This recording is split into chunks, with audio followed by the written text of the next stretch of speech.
All right, let's go ahead and call this meeting to order. Good evening, everyone. Welcome. My name is Sean Eystone, and I am joined on this call by fellow directors Clausen, Eastham, Godwin, Malone, and Williams. And Director Etsy will join us as soon as she's done with the work commitment, so she'll be here soon. Superintendent Matt Degner is here, and Recording Secretary Kim Colvin. I'd like to welcome everybody that's listening in or listening to us later. Let's go ahead and get into it. The first item up is community comment. If you would like to address the board, you can use the raise hand feature and we will call on you and Kim will give you the rights to speak and you will have 4 minutes to speak on agenda or non-agenda items. Is there anyone who would like to address the board at this time?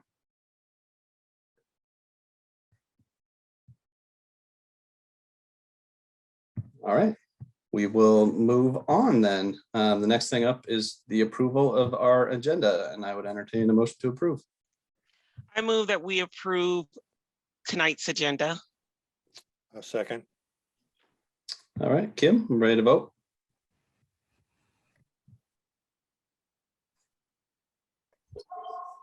Online voting is open.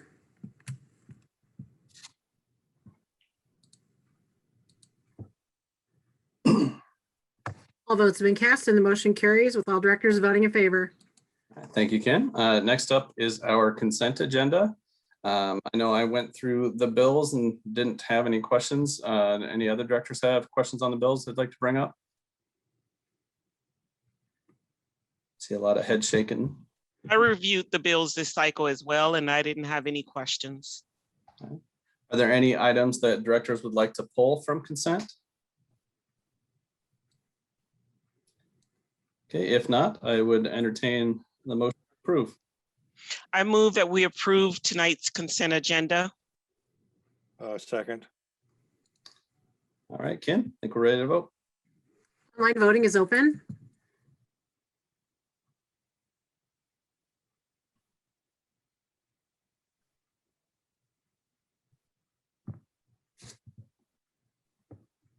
All votes have been cast and the motion carries with all directors voting in favor. All right, thank you. And now we move into our public hearings. We have quite a few of them today. So the first up is Lucas Elementary Playground Project, and I will turn it over to Director Malone. Thank you, President Eystone. Now is the time and place for the public hearing on the proposed plans for the and specifications for the Lucas Elementary Playground project. The Board of Directors set the date for this public hearing on April 13th, 2021.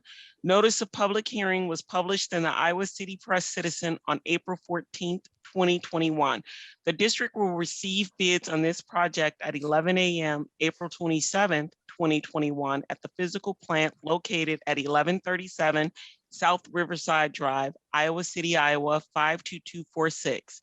Notice to contractors was published as required by law in multiple statewide plan rooms and on the Iowa City School District website on April 14th, 2021. Are there any questions from the board? Ruthina, just very briefly, I wondered if one of the staff members can comment very quickly on if the playground design meets the district's policies for inclusive playgrounds. Yes, it does. Thanks very much, Jeff. Are there any questions from the public? If so, please use raise your hand feature and Kim will grant you rights to speak.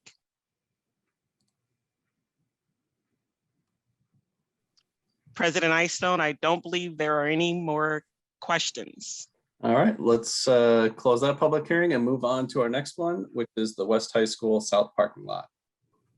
Now is the time and place for the public hearing on the proposed plans and specifications for the West High South parking lot Phase 2 project.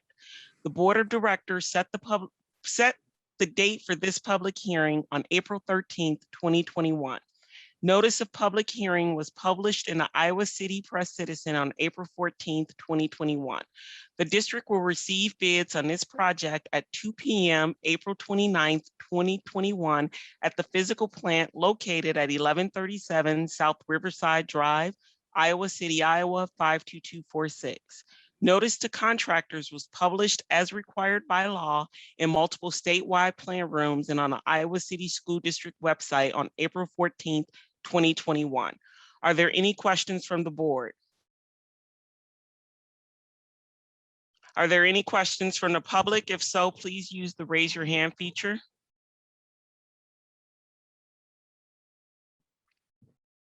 All right, it looks like no.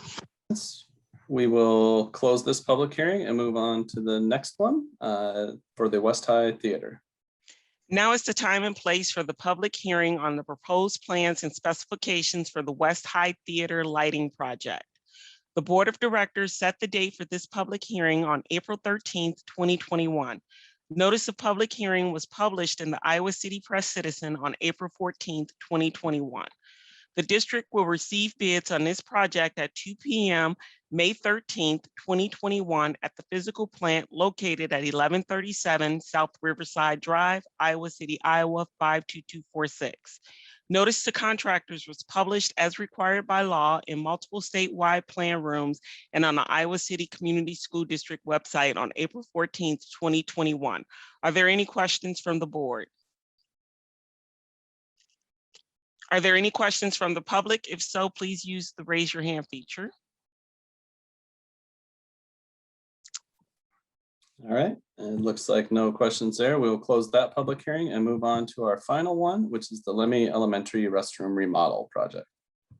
Now is the time and place for the public hearing on the proposed plans and specifications for the Lemmy Elementary restroom remodel project.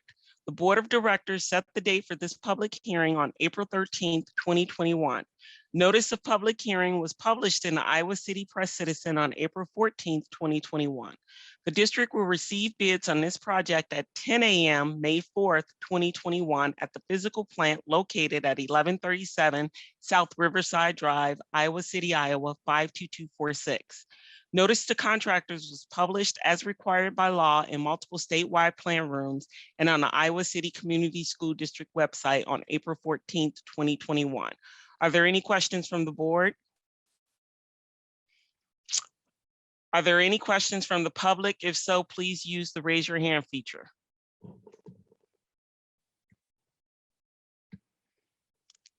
And it appears there are none.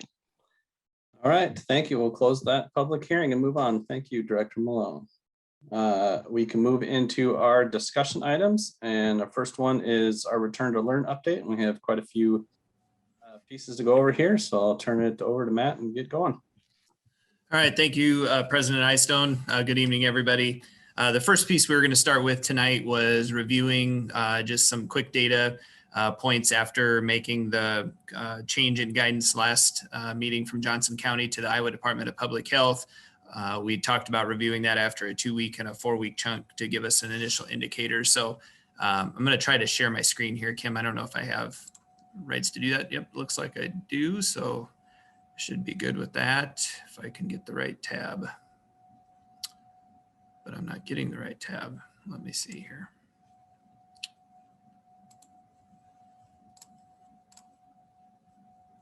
There it is.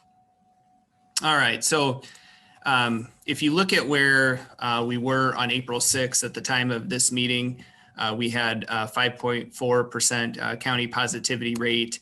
Our active student cases, the percent of total students with active cases was 0.85%, and active staff was at 0.22%. And if we go to today, Kristen even got it updated for today. I was looking at yesterday's numbers earlier. We're at 5.5% in the county, 0.58% for our percent of total students with positive cases, and 0.09% for staff. So if anything with those numbers, we've declined a little bit. I think Charlie and I were at DPO maybe here this last week or so and talked about that, you know, after a 2-week period, it's pretty quick to gauge that, and that doesn't necessarily give us a good indicator. So we'll want to make sure we come back and look at those numbers again at our next meeting. But we definitely haven't seen numbers skyrocket or go drastically high in terms of positive cases. If anything, we've trended down. So we feel pretty good about that. I wanted to start with that data point for you guys and ask if there's any questions. Otherwise, I think we have some exciting news to share on the vaccine front that I'm going to let Chase share out here in a second. But do you guys have any questions about the data or in general about the quarantine change and how that's been going?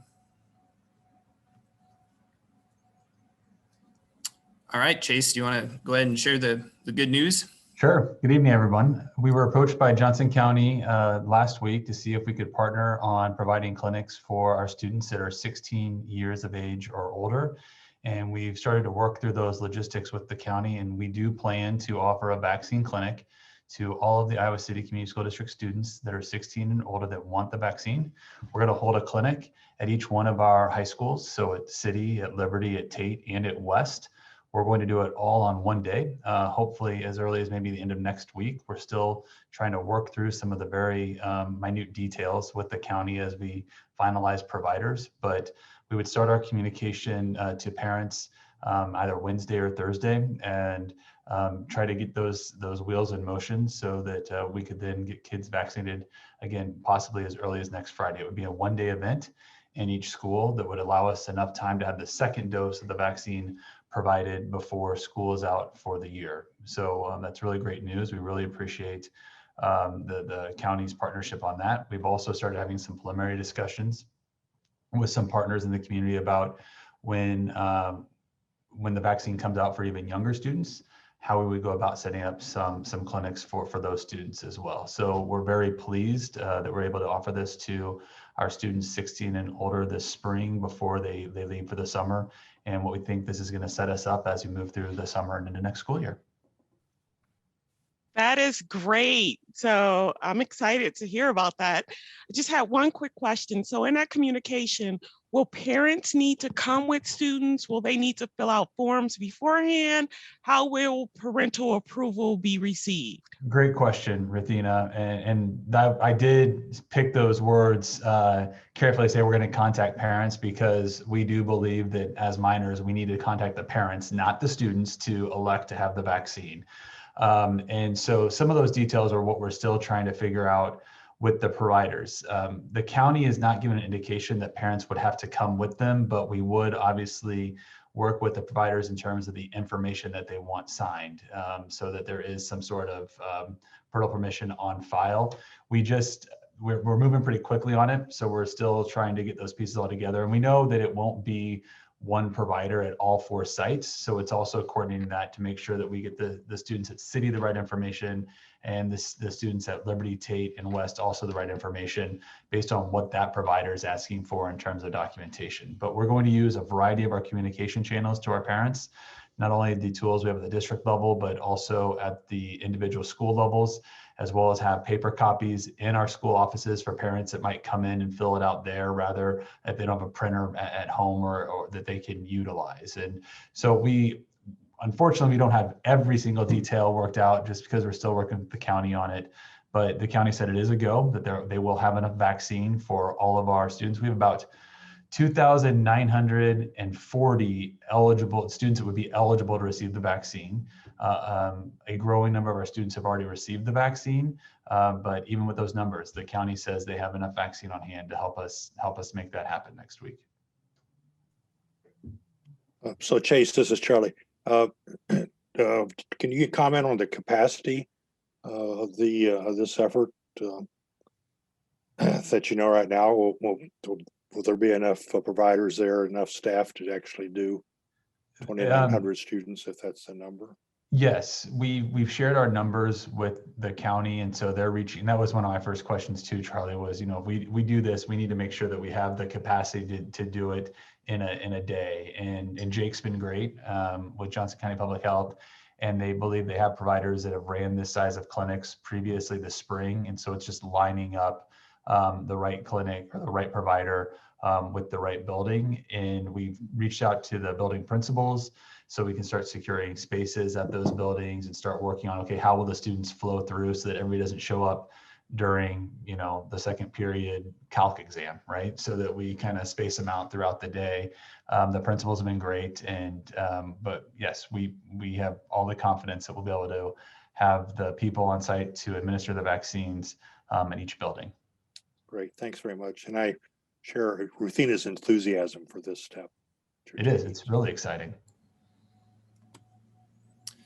Thanks, guys. I'm going to kind of pause our normal activities here because I forgot to introduce a new team member from the top. And so wanted to say welcome and provide an introduction to Eric Howard, our new Director of Equity and Employee Relations.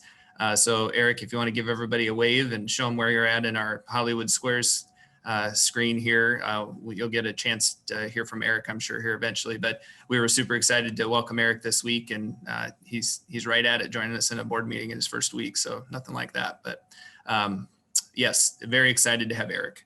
Our second item, as far as, oh, sorry, Ruthina, do you want to?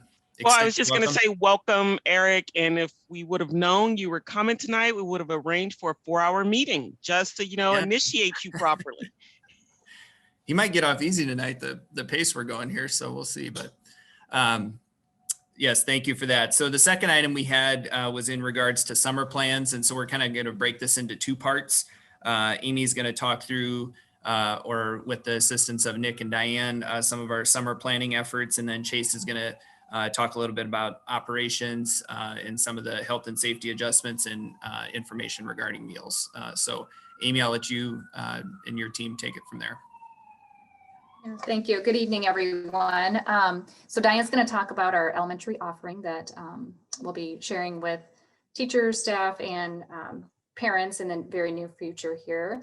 Nick's going to talk about credit recovery, kind of some short-term or credit recovery that's happening right now, and then our typical credit recovery, as well as an offering that they hope to do right prior to the school year, new school year starting. And then Lisa Glenn's going to share a little bit about extended school year for our student or entitled students. So let's start with Diane. Good evening, everyone. So we're still putting some, probably not even finishing touches, but starting touches on some of our summer school plans for the school year. We had thought about trying to do it as a district-wide group, but we felt that having it set at each student's home building might be best for this school year. So we've asked the elementary principals to focus on their early grades.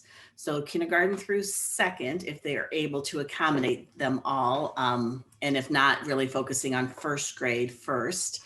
Looking at our students who are non-proficient in the winter screening, either in reading or math, and inviting them to take part in some kind of summer school instruction. So we've also asked the principals to consider whether that might be kind of a traditional 3-hour, maybe a couple days a week, 3-4 days a week, time when we could have kids come on site and receive some instruction from our teachers, or whether that might best be served through shorter periods where we can maybe serve more students. So half-hour tutoring or 1-hour tutoring sessions that we can offer maybe more frequently throughout the summer by our staff. So some of that's really going to depend on the availability of our staff at each site, kind of what they're willing to commit to in the short summer, and then how we can sync up schedules from parents who have other things that are planned already probably during the summer, and then our staff as well. So each building is kind of given the power to manage that the way it best fits their building, their staff, and their students.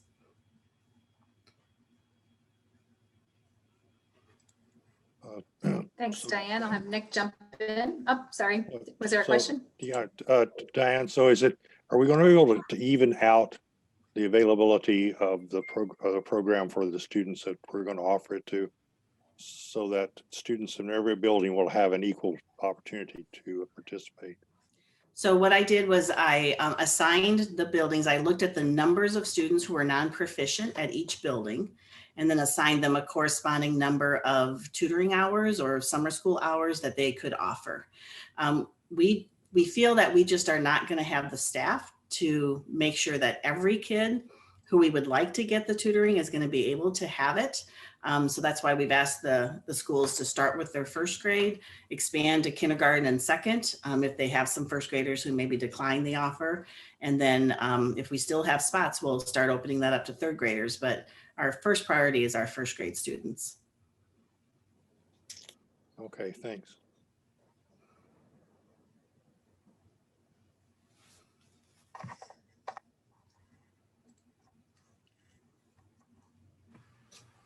Did you want me just to hop in, Amy, then with the secondary? All right, just going ahead. I didn't know if there was any other questions or anything.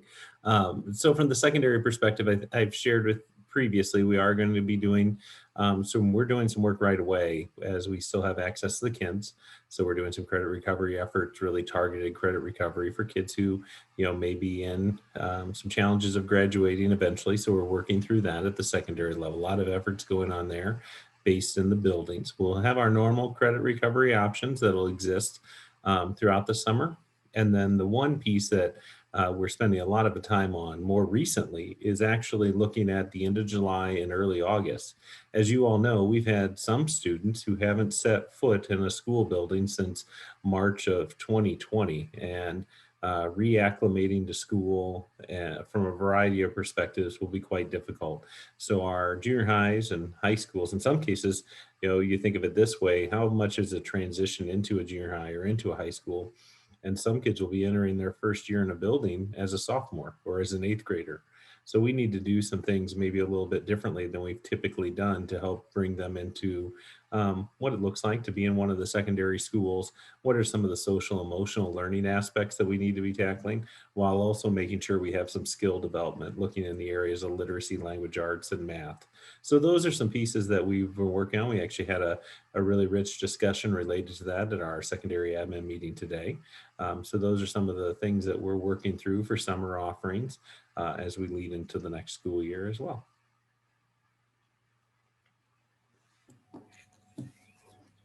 Thanks, Nick. And I think with that, then Chase, you can jump over unless Amy, you had anything to button up there. I didn't mean to talk over you. No, I would like Lisa Glenn to share a little bit about extended school year. Yeah, good evening. We, of course, will offer extended school year special education services to students who qualify for those services. Those services are determined by students' IEP teams. So those, traditionally in the past, we've had kind of what we call an academy structure, which is certain established dates for those services to occur, certain campuses for the services to happen, receiving areas for students to report to. And while we still will have some services that are offered that way, we're also looking at some sort of more individualized type services, with some services being offered virtually. Some parents and students actually really preferred services to be provided virtually last year. Just really worked with their schedule much better, with the students' schedule for other plans they had going on in the summer, other locations they wanted to attend, so forth. So there's no reason why we couldn't do that. It also gives us the chance to combine groups so that we can get the instruction really specific to target exactly what that student needs, and some really small group work going on to really zone in on exactly what the student needs for instruction. So we're taking the bad situation and using it as a good opportunity to do some things that we have wanted to do for a while anyway. So some more individualized services.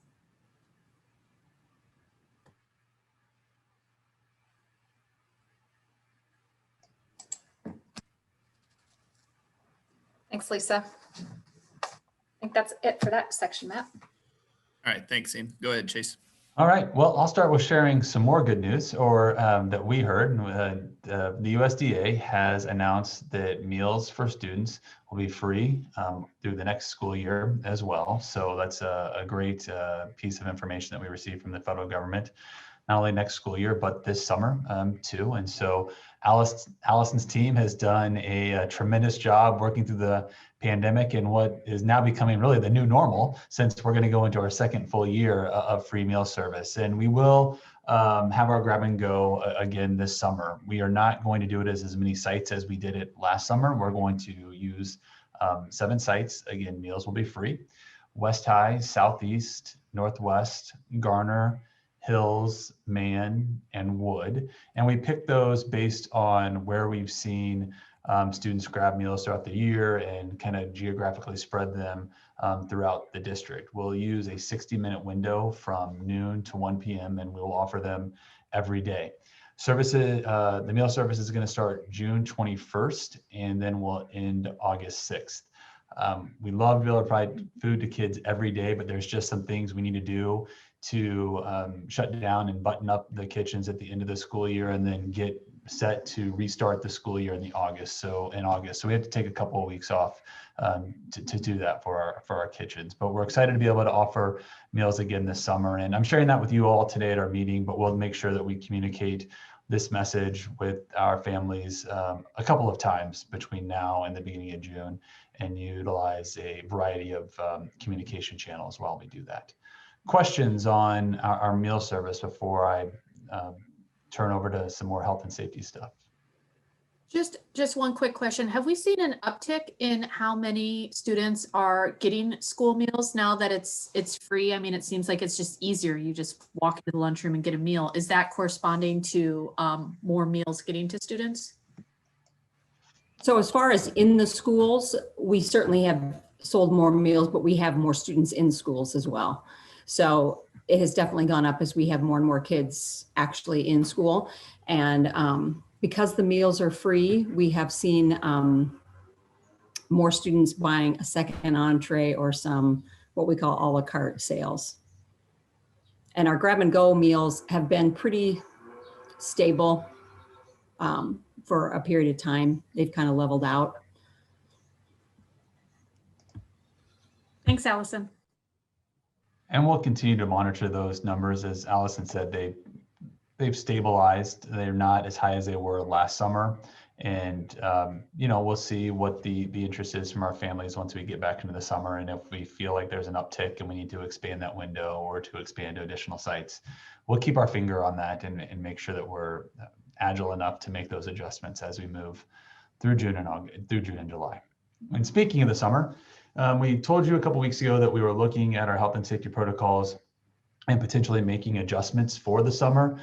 We said we would have those out by May 1st. And so Kate and Jess and Kristen have been working hard as we try to finalize those with the hope of either publishing on the website this Friday or no later than next Monday, which is May 2nd. And we made the shift to the Iowa Department of Public Health quarantine and mask guidance 2 weeks ago. And Matt was talking about that earlier, that we're still monitoring that. And so we're not making drastic changes to our protocols, but we do follow the guidance from the CDC and from the state. And as more people become vaccinated, they're looking at things a little bit differently. And so we are going to follow suit just a little bit. And three things I wanted to share with the board tonight as we look at changes for the summer. First, we are going to open up our common spaces in our buildings to a capacity limit of 50%, as long as social distancing can still be maintained. Our BASPs are some of our biggest users during the summer, and so this will help them as they operate their programs. Instead of looking at smaller cohorts, it allows them to better utilize the spaces that we have in our buildings. Secondly, right now, we have only allowed our 28E partners. Those are basically our municipalities that have contracts with the district to utilize building space. We are going to expand that to our nonprofit school partners, some of our mission partners.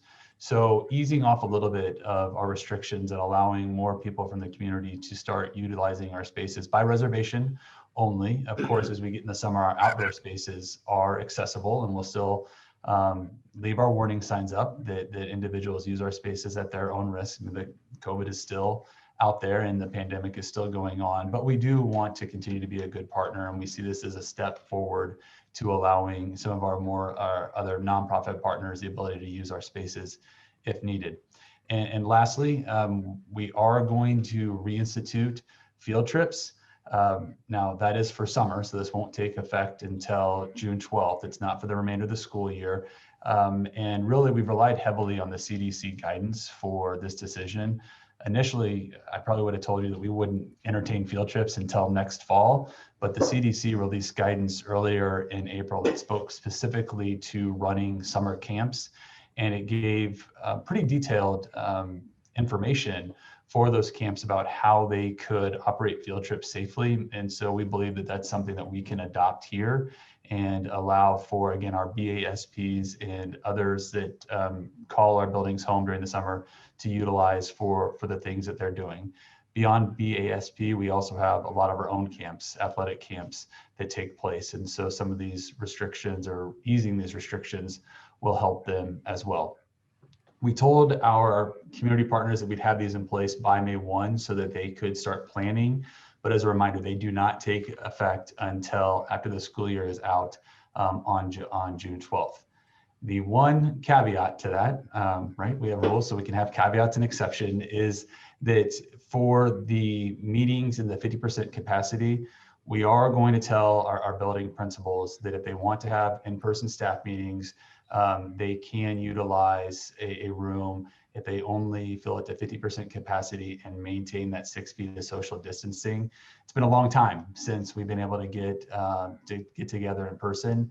And given the recent guidance from the CDC, given the percentage of staff that's vaccinated, we feel comfortable that for adults only, again, because our staff is who's been vaccinated right now, that we can let our own employees abide by that 50% capacity utilization for a room as long as we can maintain social distancing. So again, we hope to have this out on the website by the end of the week, no later than Monday, May 2nd. And we'll also be pushing it out through the various communications that Matt does a great job sending out on a regular basis. Questions on the health and safety pieces?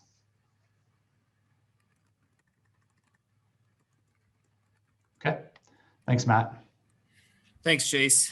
So our next item was planning for 21-22, and just going to provide a few cursory comments here. I think the big piece for us is obviously as we look at those different allocations of ESSER dollars, the ESSER 2 and the ESSER 3 funds coming to us, about how we spend those wisely and how we don't set ourselves up in a situation 2 or 3 years from now when that large sum of money goes away. We do have a couple things that we need to address on the front end, and we talked previously, kind of before the first of the year, about the situation our budget was in because of the enrollment decline. And so the ESSER funds will allow us an opportunity to deal with that enrollment decline and not to have to get into a cut scenario this year, that we'll be able to maintain our current staffing load. And then to that effect, we're actually looking at what we can do from an additional RAM level standpoint and additional academic support teachers, as well as additional support at the secondary, at each of our secondary schools with 2 additional math and language arts teachers to address that. We do believe through some teacher attrition, we always end up hiring about 60 to 75 in that range of new teachers every year that we can monitor our enrollment growth, along with our financial situation that's dependent upon that enrollment growth, to know if we need to continue to fill those positions or if we need to back off. And so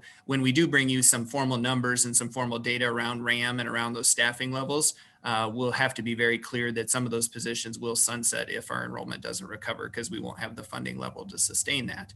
But as we look at those ESSER funds, there's great opportunities there for us to try to do some of the things that we just talked to you about with this summer. And then most importantly, as we move into next school year and we really try to look at what we can do to recover any gaps that were created, and to further really what we're going to talk about here next with our equity update items around just addressing those gaps that are in our system as a whole.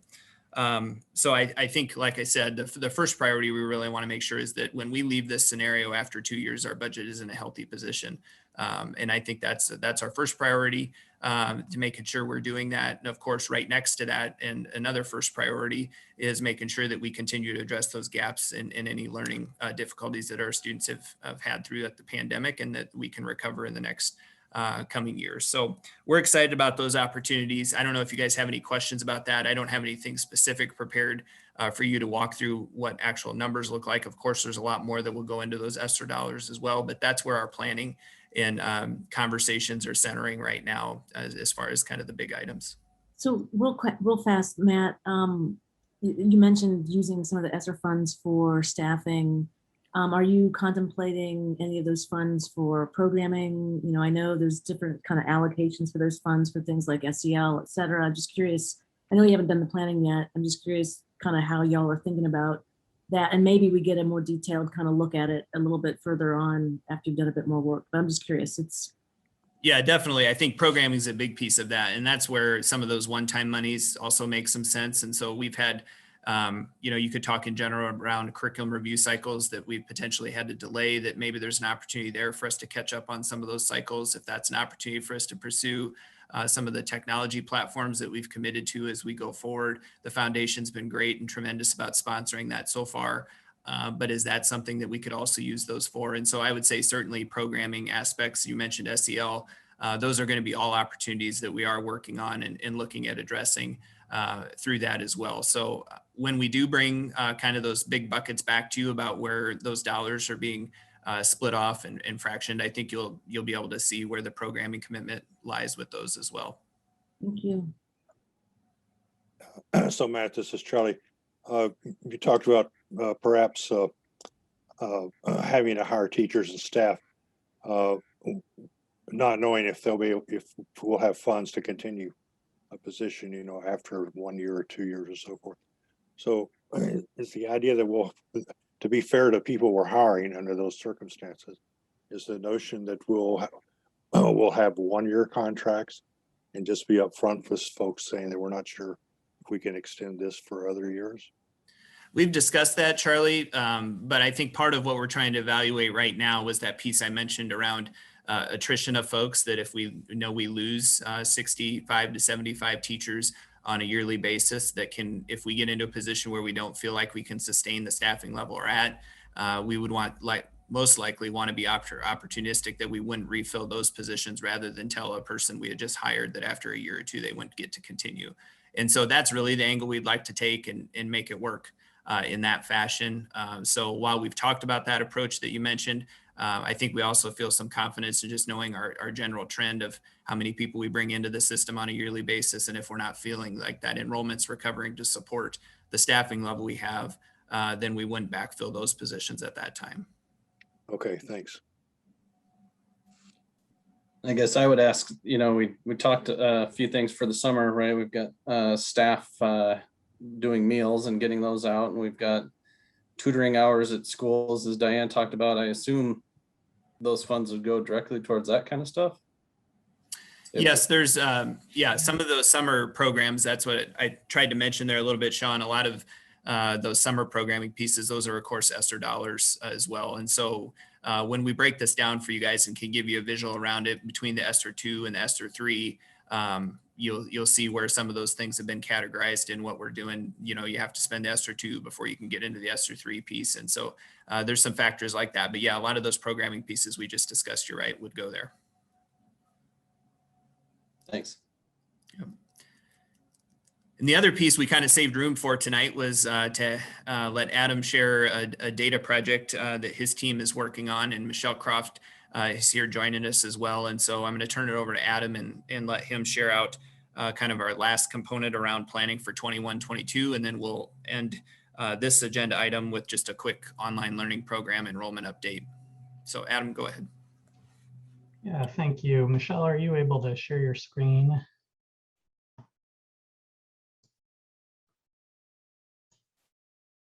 Perfect. So good afternoon, everyone. I'm excited to share some of the work that our data team's been doing this year to support our return to learn programming and to identify and address needs as it relates to our online learning and COVID-related learning loss specifically, which is really what drove this presentation tonight, is some of the discussions that we've had over the past couple of months here at the board table as it relates to how we're looking at data, how we're using data as it relates to assessing our programming and developing our programming. We've been developing our capacity to support data-driven decision-making and program evaluation for the past couple of years, with the implementation of some new positions, structures, and technologies to support research and data analytics, also reporting and data visualization. Our development of this team, I think, has proven to be really well timed, as unprecedented programming changes that we're all aware of certainly demand ongoing monitoring and a willingness to adapt to changing circumstances and new information. And all of those activities have driven increased demand for data collection and analysis across our instructional and our operational programs here in the district. Really, our primary approach has been to work with departments throughout the district to identify and provide for data-related needs. So for example, over the past couple of years, we've been closely involved with return to learn planning in terms of enrollment and staffing, closely involved with the climate and culture survey, design, administration, and analysis, assessment, and grade data analysis and reporting, data collection related to our online learning, hybrid learning programs, and also development of systems to support emergency planning, registration, and others.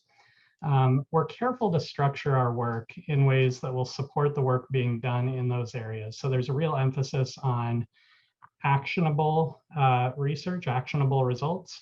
And in order to really, expand our capacity, we've also been partnering with or planning partnerships at the moment with Digital Promise, Harvard University, also American Institutes for Research, to enhance that capacity to provide support and ultimately further the impact of the work that we're doing within this team. So tonight we want to highlight our research focus over the past year, along with some priorities we've identified in terms of next steps that'll be taken to support the district's programming. And with that, I will turn it over to Dr. Michelle Croft, who joined our team earlier this year as a research and data analyst, to share some more specifics as it relates to both our current and future research in the areas of online learning and COVID-related learning loss mitigation. So thanks, Adam, for the introduction and for the opportunity to share some of our work tonight. Before we start talking about the specific research agenda, I'd like to take a minute to talk about what were some of the considerations and the constraints when we were developing the research agenda. So first, in developing the research agenda for the online program, we worked closely with the online program director as well as the Office of Teaching and Learning, as we wanted to focus not only on the monitoring of the program, but also on the research that could be done quickly to provide information that could be acted upon this school year, as Adam had mentioned. Second, we also wanted to ensure the quality of the results. For instance, we had initially talked about surveying the online program families, but we decided against it just due to the number of surveys that families have been asked to complete this year. Finally, there are some data challenges related to the online program that we needed to consider. The first is that, as you guys know, students aren't randomly assigned to the online program. Instead, families self-selected their student into the program, which means the students aren't necessarily representative of the students in the district as a whole. Another challenge is that, particularly at the beginning of the year, there were a lot of students who switched enrollment modes, for instance, online to on-site mid-trimester. So we'll talk a little bit about our current research. First, in the fall, we compared the fall benchmark data for online and on-site students. Similarly, we're currently looking at winter FAST scores and student growth. In addition to test scores, we've been looking at teacher instructional practices. So in December, we surveyed online teachers to ask them to rate their instructional practices based on the Iowa teaching standards. And that was in order to identify areas where teachers may need some additional support. Right now, we're doing a follow-up study and we're conducting some focus groups to identify promising practices that could be used next year for online instruction. Finally, the culture and climate survey was just administered to all students in grades 5 through 12, and that included the online program students. So provided that there's enough data for the online students, we anticipate looking at that for the school climate of the online program. Going forward, we're planning to continue to conduct research and support the online program, again, in a way that to help identify areas of strengths and potential improvements, specifically in these 5 areas. So the program structure, looking at things like the class schedule and assignments, technology access, teacher interaction, peer interaction, as well as the implementation of multi-tiered system supports and PLC processes. We also anticipate continuing to monitor things like student academic achievement and growth for the online program, as well as for the district generally. A couple of key takeaways, next steps. Overall, research related to the online program is ongoing, again, with that emphasis on program monitoring and actionable areas of improvement. For next steps, we'll continue our work and adapt the research agenda to kind of the changing circumstances for the programming, both broadly and in terms of the online offerings. We also plan to leverage our current work to identify specific growth areas and targets related to COVID learning loss. And we'll establish program monitoring and program evaluation just to continually assess the effectiveness of those initiatives that were designed and implemented to address those gaps. With that, we'll open it up to any questions.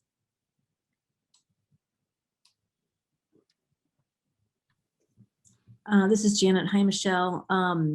No questions, just more of a comment. I'm really happy to see the research agenda being put forward. I think especially in the areas of online learning, and determining efficacy, sort of what student groups it potentially is more effective than others, and how can we mitigate any of those differences. I mean, this is a national question right now in terms of the effectiveness of online learning programs for different students. And I think anything that we in the district can do to contribute to that research is amazing for our own students and families, but also for that bigger discussion. And so really happy to hear to the partnerships that you have, Digital Promise and AIR working with y'all on the research agenda. So it's really, really critical. And hopefully we can get, updates as you get your findings together, even preliminary. It's just going to be really interesting for us to monitor and see how students perform in these different programs. So just really great to see the agenda, and thanks for presenting tonight. Great, thank you. So Michelle and Adam and Matt, this is Charlie. It's important to understand what's happening with students who are opting for online education. But it's important, I think, also that we continue to focus on our commitment to racial equity, diversity, and inclusion.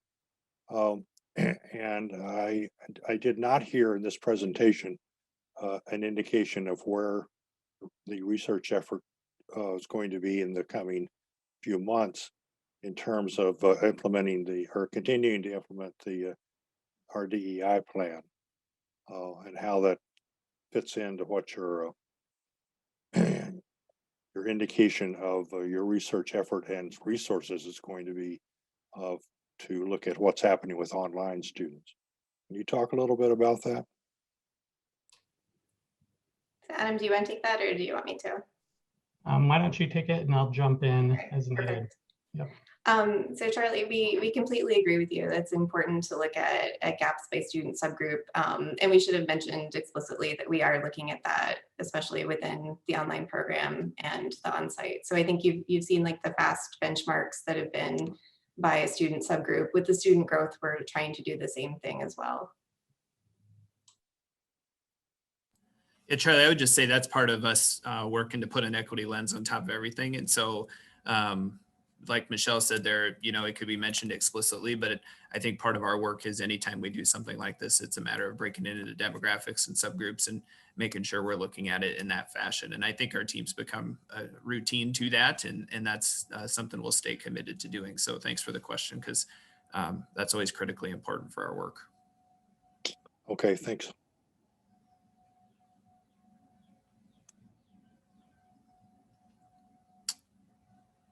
All right, Sean, if there's no other questions, I'd thank Adam and Michelle for sharing that with you guys this evening, and leading into some of our planning of that for next year as well. And then the last thing is Amy's just going to give you a quick online learning program enrollment update about where we stand and kind of what we foresee here potentially. Thanks, Matt. So just segueing a little bit, given that we were just talking about the online program there. If you remember, we did have an open enrollment period, just testing the waters to see the interest from our parents regarding online programming for next year. And in that short window between the 5th and 12th, we did hear from families that 522 students are currently enrolled in the program next year. We were careful to share with our parents that we would go out again this summer and open up enrollment. We know that this is kind of a floating target for us right now, especially as there's discussion about, vaccines for children and moving that age group down. But 522 is certainly a healthy number, and the breakdown looks like roughly 283 students at the elementary level are enrolled, 78 at the junior high, and 161 at the high school.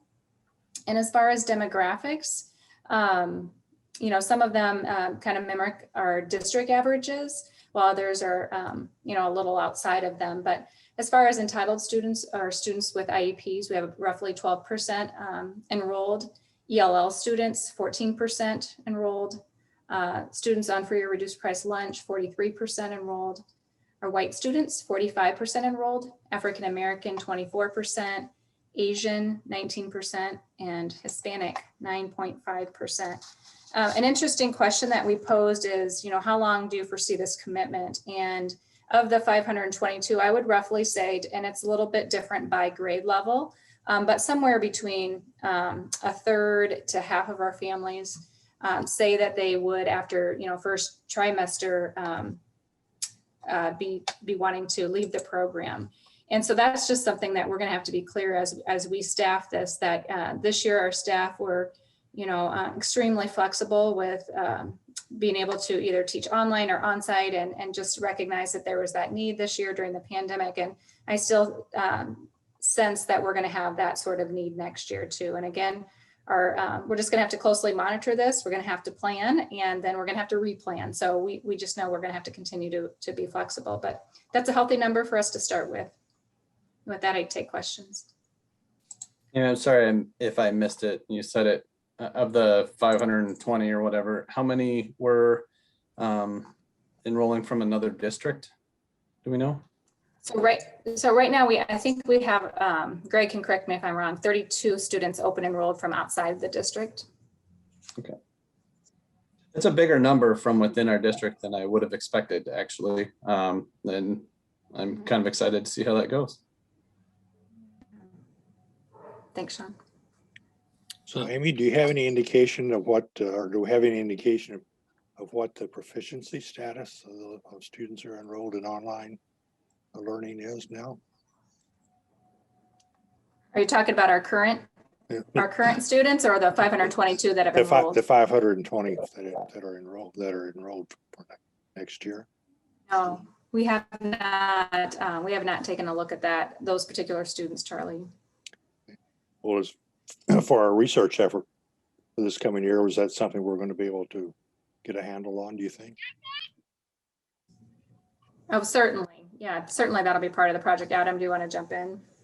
No, I was just going to say the same thing. Yep, absolutely. We'll be able to look at the modes students are coming from and going to.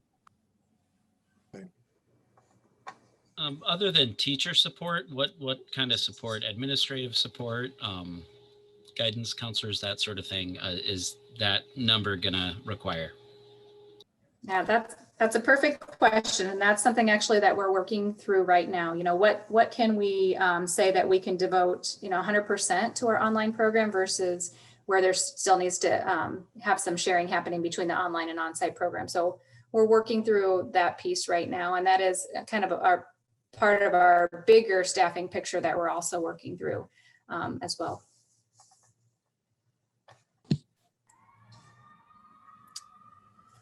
The one thing I would just add is that this year, largely our students are still attached to their home schools, to each of their own attendance centers. And we really envision this program to run as buildings of their own. So an online elementary school, like Greg's teased sometimes about what the mascots are going to be, and an online junior high and an online high school in and of itself. So that's a different flavor or feeling from what our students and parents and staff experienced this year. So there would be more than one online elementary school, right? Or nope, just one online elementary school. Right. Would that have? If you think about it, it would be currently roughly maybe our fifth smallest building, Charlie, with that 283 students. We have 4 or 5 buildings with a lesser student population than that. Okay. So Sean, that was our last piece on the return to learn portion, unless there was other questions we didn't cover this evening. Charlie's question kind of made me, have one popped into my head. I assume we're trying to keep all the same goals for class sizes for the online schools as, we are for all of the rest of our classes. I mean, kind of to the point of, how big is the school? It's not a physical building. So it doesn't matter how big the school is, but I think the size of the classes is important. So is that, we have targets there? Yeah, and so again, that's part of our discussion too. And so wherever we end up staffing via the RAM, our buildings, it will be part of the online program will be consistent with our highest level on the RAM. So this year it was RAM level 5, for example. Okay. Any other directions, questions? Actually, one quick. So would it matter if those 283 elementary school students, if it turned out that a lot of those students were on free and reduced lunch, would we consider kind of changing that RAM model to meet the needs of some of our lower RAM schools? Possibly. JP, yeah, we need to take a stronger look at that, but sure.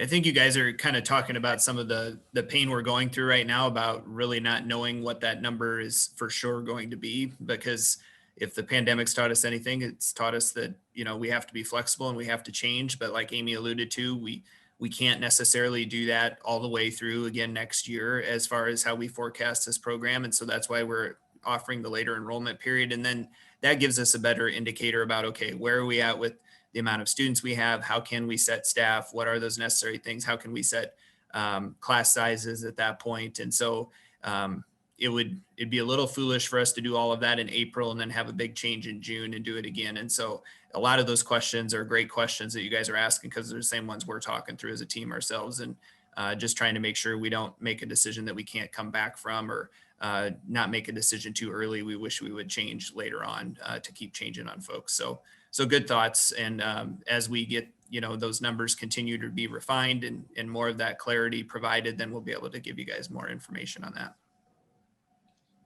I would say that maybe this isn't a question, but something to think about, it, which you probably already are, but I'd be curious as to the process of the staffing. Is it volunteer based or drafting people, or how that's going to play out? And I think that's, without having the numbers, that's going to be a little hard to determine too, but I'd like to know, not necessarily deny it, but at some point kind of what that plan is, how you're going to get the staff there. Sure, we can talk. Or you can tell me now. When we do our next update around it, Sean, that'd be a good one. Okay.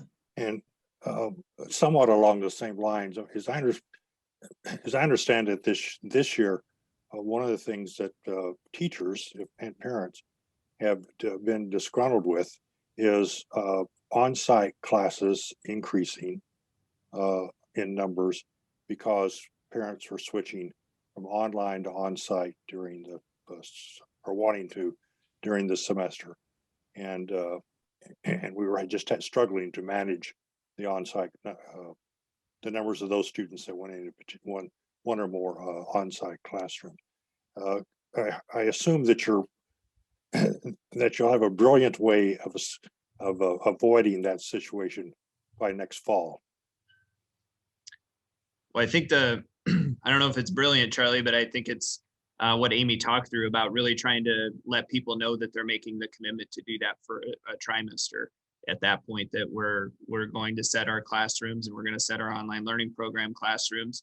Once we have that information and that commitment is made through the end of the trimester, that we aren't going to be equipped in our classroom spaces in our building to take additional people on site, because we will have staffed them accordingly at that point. So I think that's the thing where in this situation, it's been harder and not felt right at some point to tell people they couldn't come back to their homeschool.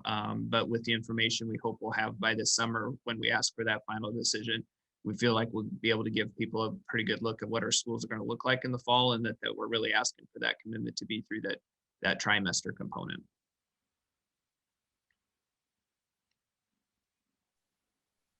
And the good news is they'll have a good sense of what online learning has looked like, right? And that was kind of a question mark as we went throughout this whole year too, that people weren't really familiar with that experience. And like it or not, they've become familiar with that experience this year.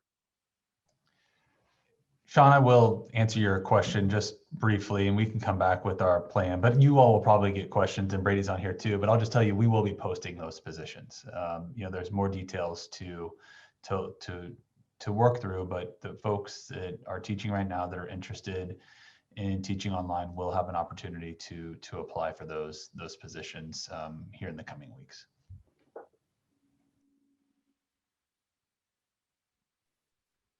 Perfect, thanks. I think an application process is a good way to go. All right, any other questions on return to learn before we move on, directors? All right, my thanks to the team for all those reports. I appreciate all that information. Let's go ahead and move on to our next item, which is our equity update. I will throw it back to Matt. All right, great. Thanks, Sean. So tonight we'll update you on those 5 different equity update items that we've been providing on a monthly basis throughout the school year. Amy's going to take the first 3 around PBIS curriculum and PD, and then I'll talk the 4th one around the ombudsperson position. Then Chase is going to give you an update around where we're at with the standard work. So Amy, you get to go first here on this one. Thanks, Matt. Good evening again. I'm going to take the item related to PBIS and rethinking school discipline. I think last month, at the end of March, I shared with you that we had just wrapped up with our final meeting, 10 meetings with that group. And that evening, we took feedback on 2 specific areas in this larger publication that we had produced, both an introduction, kind of a next steps document, and then a document that provided a transition between the 2 big documents that sit inside this publication. And one is the social emotional behavioral framework. And then the other piece is the contents, the former contents of the discipline protocols and procedures, or DPP manual. We've asked that group then to continue to meet with us periodically to update, so we could update them on our progress and gather feedback. And as such, that next meeting is scheduled for May 24th. And so during that time in between, during the months of April and May, our internal team, so Laura Gray, Laura Daly, Kate Callahan, Allison Freitag, and a few other people, Rachel Maller, Sarah Bruck, are working with us on those next steps then that we presented in that publication. And there are a lot of next steps in that publication, but some highlights of the work that we've been continuing to discuss, work on, develop, that we'll be talking more specifically and explicitly with that group on May 24th include really bringing the care assessment piece into that publication. And I know Kate has shared that with a few different groups. This year, we had actually a presentation this morning about care assessment with our larger cabinet team. It's gone to the Equity Advisory Committee. And so our hope is to get the care assessment process also embedded in this publication. And so we're excited to share that on May 24th with the group. Laura's department, the Learning Services Department, they've got a lot of action items kind of underway or in exploratory phase. They're looking at potentially they've been having conversation with a couple of different vendors around an SEL screener for 9-12. If you remember this year, we, for the very first time, we're using MySabers with our 2nd through 8th grade students. And so looking for a high school curriculum, a high school screener. They've also been in talks with Grantwood AEA regarding our office discipline referral. So our referral form that we're using, and thinking through potentially kind of forming not only district-wide form that we would use, but then gathering information around district-wide behavior expectations instead of doing that building by building, which is the way that PBIS had trained in the past. And then as far as the equity department, Laura Gray, she's been bringing together the district RJ team, or restorative justice team, who's helping to make recommendations then to plan the professional development that we would roll out next year for staff. I don't know if we want to take questions right now, if we want to go move through all 3. But if there's no questions, I think I'll turn it over to Brady to give the social studies update, and then to Laura Gray for the professional development update. Then we could take questions. Thanks, Emmy. Good evening, everybody. Nice to see all you folks. So social studies curriculum review team has done its 3 self-study meetings, and from the feedback that they provided, there was a 40 person team. I worked to create a final draft, I guess you would call it, of our self-study report, and that has been sent back out to the team so that they can see what that looks like and have another opportunity to provide input or to ask questions around it. And I'm waiting for that feedback still to come in before we're ready to present that full report to all of you. I've been working internally with teachers at the secondary level, the social studies teachers, as well as I have a meeting that's upcoming with our building administrators, just to walk them through the process that we've used and to give them sort of a high level overview of some of the work that's been done and some of the recommendations that they're likely to see. The University of Iowa has two wonderful professors in the College of Education Social Studies department, and I'm working with them to find ways to collaborate on a couple different parts of what we're looking at in terms of making our curriculum more culturally responsive. And then we have a pilot going on right now at the elementary level. I've worked with Diane. I appreciate all of her help with this. 30 elementary teachers working with the company Inquire Ed to do a pilot. They've had 2 training sessions, and then they are currently in week 2 of implementing the unit that they are working on this entire trimester. And embedded within that are coaching sessions with Inquire Ed trainers. They had their first coaching session. Each grade level has sort of an Inquire Ed leader, and they had their first coaching session last night, and then they'll have another one in May. And as just sort of a side note, Dubuque Public Schools are also undergoing curriculum review in social studies, and I've been in contact with them quite a bit this year, and they're looking at a pilot of Inquire Ed as well. So it's sort of nice to have a local person, district that we can get feedback from and share ideas and insights. So that's where we're at. I was hoping Michelle Croft would stay on to give her a big thank you. So Adam, please pass that along.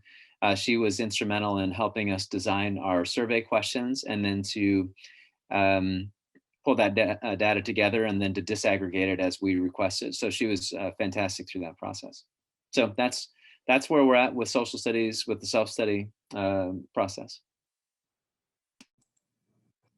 Thank you, Brady. Laura?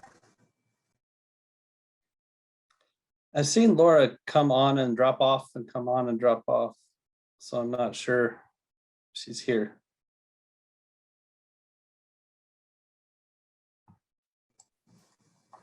All right, well, I will just share a little bit then. Last month, Laura talked about, and Laura Daly also helped support, that really was around continued conversation around cultural proficiency and culturally responsive teaching. We're using Zaretta Hammond's book as the anchor text for that work.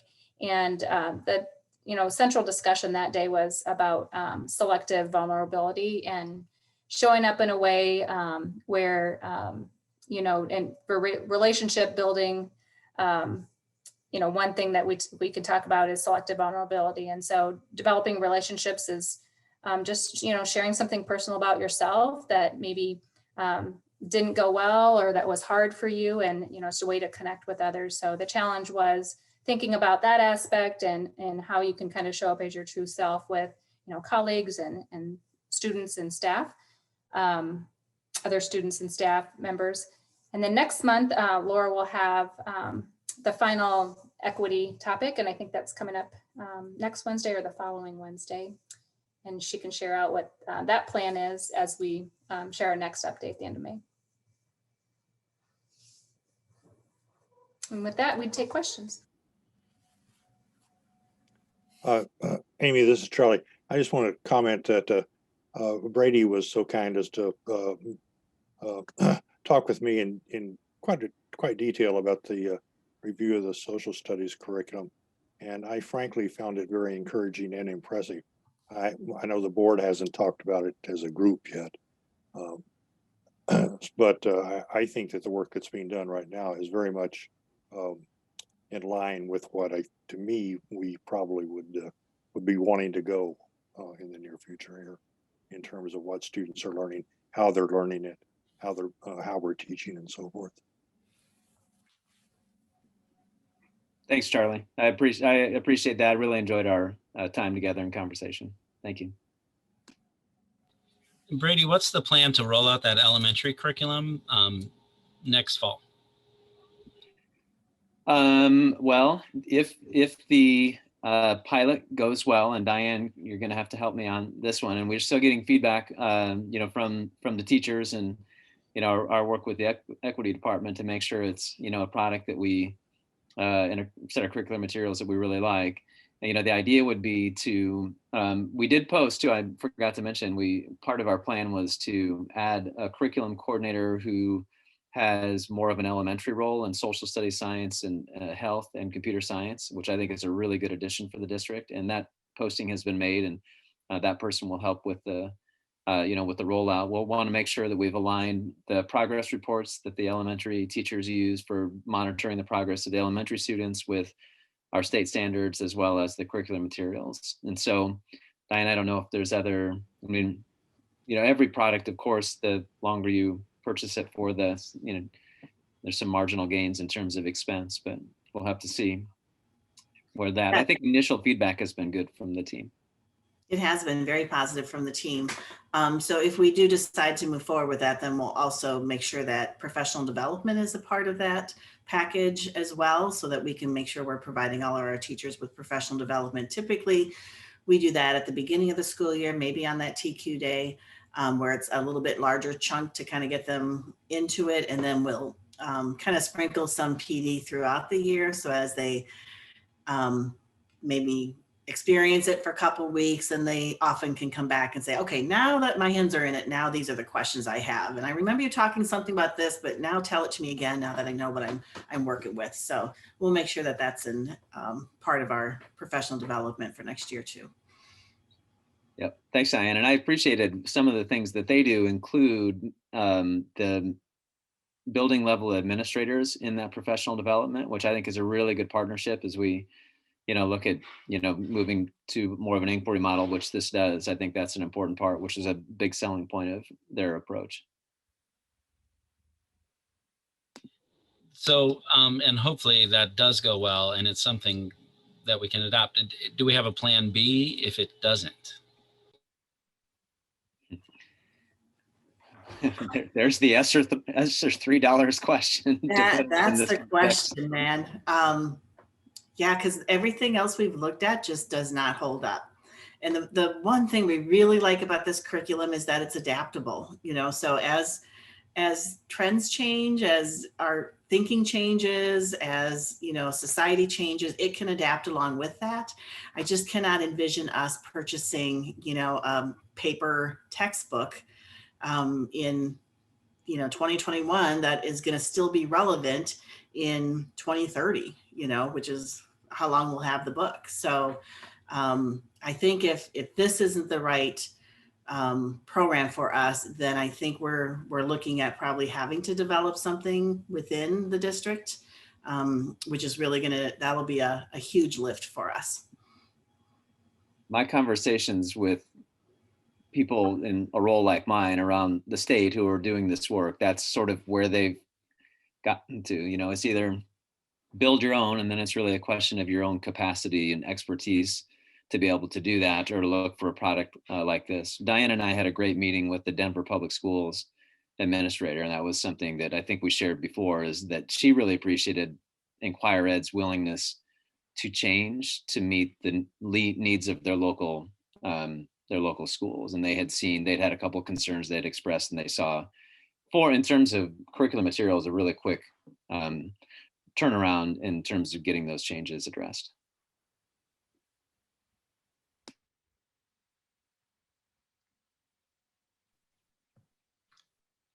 Any other questions from directors? So I can jump in with our fourth one then, Sean, if you want me to keep rolling here. So our fourth one's a bit of not great news. So Taj Suleiman, that we had hired to be our ombudsperson position, has accepted another role with the city of Springfield, Missouri. And so he's no longer going to serve in that role for us. He'll complete here a couple weeks. He's actively involved in a couple cases with us. So we'll be sad to see Taj go. He'd gotten off to a great start and was already providing a tremendous asset to our team and leading a lot of work for us. So we'll wish him well. I know it's a great opportunity for him and one that he's excited about.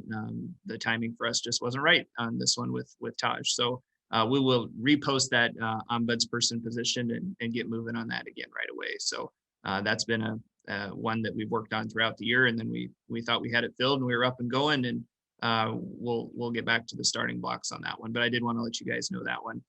And the last item we had for you tonight then was around that standard work, and Chase is going to handle that. So this evening, I'd like to just take a few minutes and talk about the new admin standards. The state of Iowa passed new school administrator standards in November of 2020 that go in effect in July of this year. And they've increased the standards used for administrative evaluation from 6 to 10. And they include a specific standard on equity and cultural responsiveness. The standard is standard 3. Educational leaders strive for equity of educational opportunity and culturally responsive practices to promote each student's academic success and well-being. We've had a lot of conversations about such a standard related to our teaching practices, and we see that the state started at the admin level, and so they've rolled out this new admin standard first. It will, of course, require training for our administrators in terms of how they meet the standard, but it's also going to require training for the evaluators of our building administrators for what to look for in the standard, as well as training on some of the new standards that the state is now using. Now, the School Administrators of Iowa, SAI, they provided guidance, and it's included a crosswalk from the old standard to the new standards, because even though there's 10 rather than 6, there is a lot of overlap in just areas where the state is diving deeper into some of the pieces that were already there and more focused, such as standard 3 and the focus on equity and culturally responsive practices. In addition to the training that SAI is providing, IASB is actually also providing training this summer to board members that would be interested in learning more about those new standards. We were talking about it this morning in Cabinet, and Eric shared that with us. Matt introduced Eric earlier, but Eric actually comes to us from IASB, which I think is a huge benefit for us to have somebody that's been working in education at the state level. So he's very in tune in some of the changes that are happening in Des Moines. We've done a lot of work around P&G on policy. Rethina, I wish he'd been here 6 months ago, would have saved me a lot of work, you as well. But he's just going to provide us that different perspective and will help us as we bring on some of these new initiatives, whether they are ones that we've done in-house, like Brady's talking about, and Diane, or things that we're looking to adopt that have already been put in place at the state level. Brady and I have worked with our teams as we look at the connection with the admin standard to that new teaching standard. And this reflects a lot of the feedback that he and I both have gotten around the need for training and looking at, okay, what is the admin perspective on this in terms of being evaluated, but also able to evaluate in terms of equity and cultural responsiveness. And so we're really happy to see this guidance come out from the state. We think it's something that we're going to be able to use to foster our work as we not only do this for administrators, but also expand it to our teachers as well. Brady, I don't want to put you on the spot, but I also don't want to keep you from adding anything if you'd like to. No, thanks, Chase. That's exactly, we struggled in the beginning to try to find some language or starting point, and we had found in Illinois the teacher training programs, and we're using that, and it wasn't quite probably the right fit. We could take some things, and probably still will, from what the work they were doing, but it was nice to see this come out. I think it lives with us a little bit more squarely. So that's where we're at. Appreciate the collaboration that we have on it. So Chase, where did these state standards come from?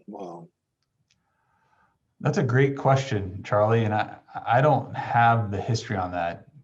Eric, welcome to the team and the meeting. Do you know the history on that at all from your former position? I actually do a little bit.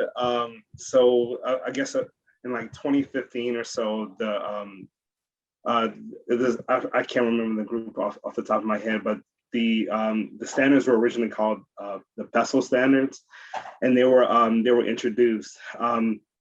The problem with that was it was right around the time that the Iowa had updated their administrative standards, so there was a little bit of a pause in terms of implementing that in Iowa. And so over like the last 3 years or so, SEI and Dana Schoen at SEI has done a great job just kind of like leading that work. But she worked with administrators across the state and IESB just to bring those and make them, I guess, more fitting for the state of Iowa. So yeah, long story short, it started about 2015 and it's just now getting to Iowa. Well, at least it got here. So. And can you say some more about the program that board member or the, I guess, training actually that board member, school board members can participate in, or maybe should? Yeah, so I don't know a ton about how it's gonna turn out, but last I heard there were a series of webinars. The first one was going to be more focused on just kind of, you know, what the standards are. What does that mean in terms of superintendent evaluation? And then there were going to be a follow-up for like board presidents and what does that mean in the role of the board president. And then I know later in the fall, there was planned to dive a little bit deeper into those standards and just kind of, you know, for those who might not have been as much in the forefront going into the new school year, just kind of what did that mean in terms of goal setting for the next year. Okay, good, thanks.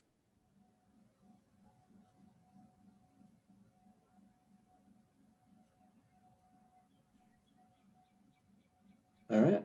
Any other questions? I can tell you, Charlie, I have gotten some communication from ISB talking about some of those upcoming opportunities to learn about the new standard. And there was going to be one that, as Eric said, for board presidents to actually get together on a webinar to kind of talk through questions and what they mean for each individual district.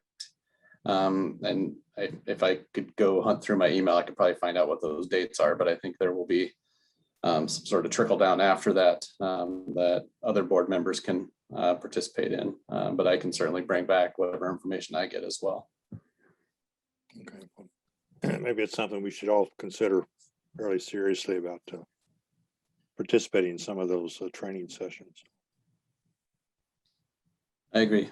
I'm very much in favor of a top-down, you know, model what you're after, right? And so I would love to be able to have our board go through any sorts of training like that. Although I see other board members are glaring at me on the screen now. So. It's just glare off your computer. Anything else on the equity update, Matt? Nope, that's the last one. All right, let's go ahead and move on to our next item on our agenda then, which is our portrait of a graduate update.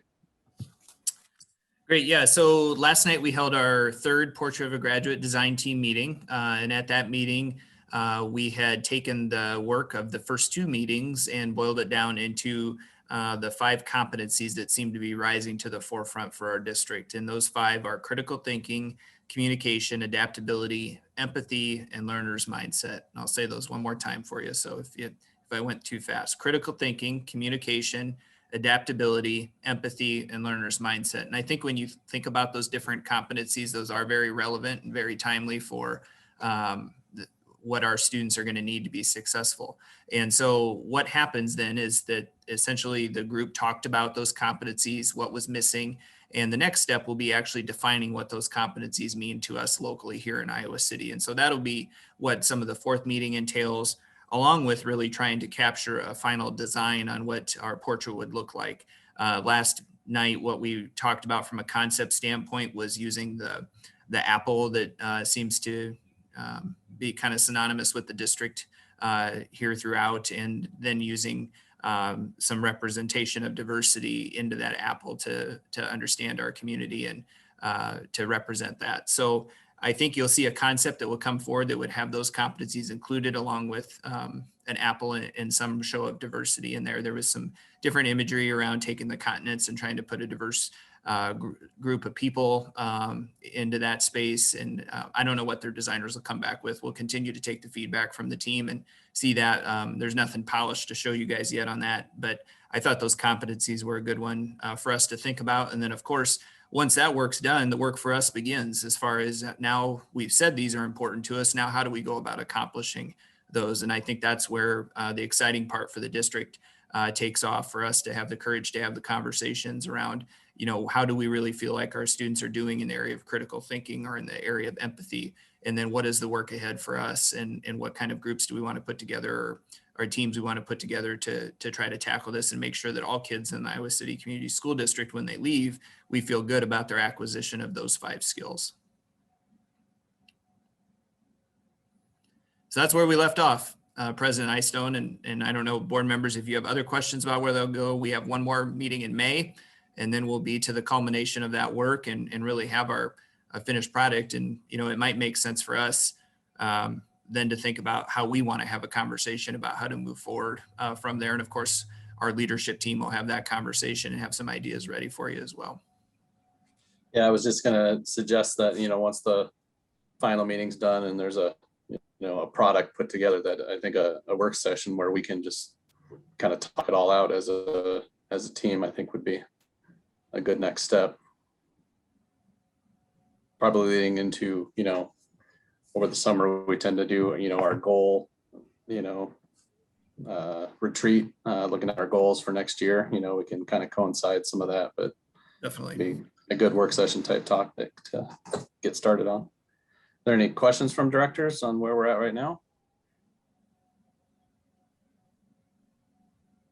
All right.